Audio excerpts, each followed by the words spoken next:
Hi guys, welcome back to my channel. I hope everyone is having a great day today. My name is Dawn and this is my channel, Beauty and the Diabetes. A couple of you had asked me to put my name at the beginning as well because I don't normally do that, but for you guys, I did.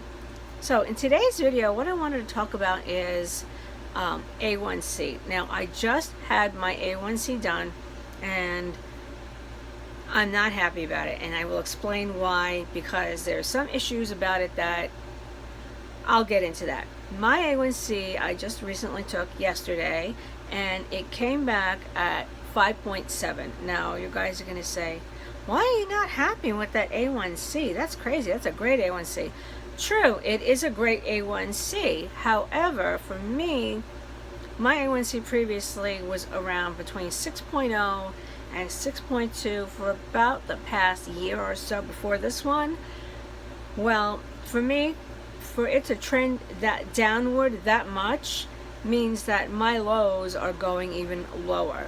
I'm also having more highs than I had before, prompting the need for more insulin, which in turn could give me more lows, and then I get on this big roller coaster in the cycle, and then I go high.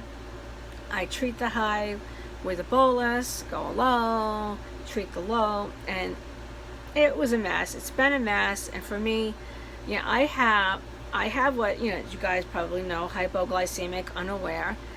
I don't even become aware of hypoglycemia until like I'm down well into the 50s, and by that time, it's like it drops like a ton of bricks, my blood sugar. Because when I feel it, and most people, I used to be able to feel it where it'd be slight and then I could treat it and I'd be okay. Now I feel and the symptoms are always different every time, and then all of a sudden when I do feel it, it literally hits me hard, and then I just have to treat. The other day when we were in Target, I don't know if I mentioned this to anybody in the previous video, we were shopping. And what happened was my blood sugar just suddenly dropped, and I was treating myself, and my husband was in one of those ride-on cars because he has a bad knee, tries to save his knee because he's on his feet all day working. I rode the cart around after that, and to me I felt like that was a fail.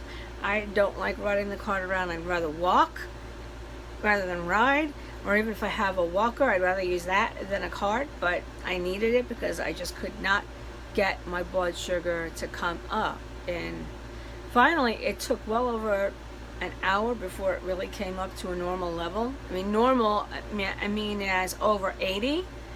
So I was really nervous about that, but I got my blood sugar up. But for me, having the 5.7 A1C is just not ideal. And my endocrinologist, well, my almost former endocrinologist, has suggested that at my last visit that I should have had, I should raise my A1C up a little higher, maybe 6.5 or even a little bit higher. But, obviously that did not happen. That A1C was from April, and I'm just like, I didn't even know what to say when I got these results, because a 0.5 reduction is a big jump for anybody, especially for a type 1 diabetic.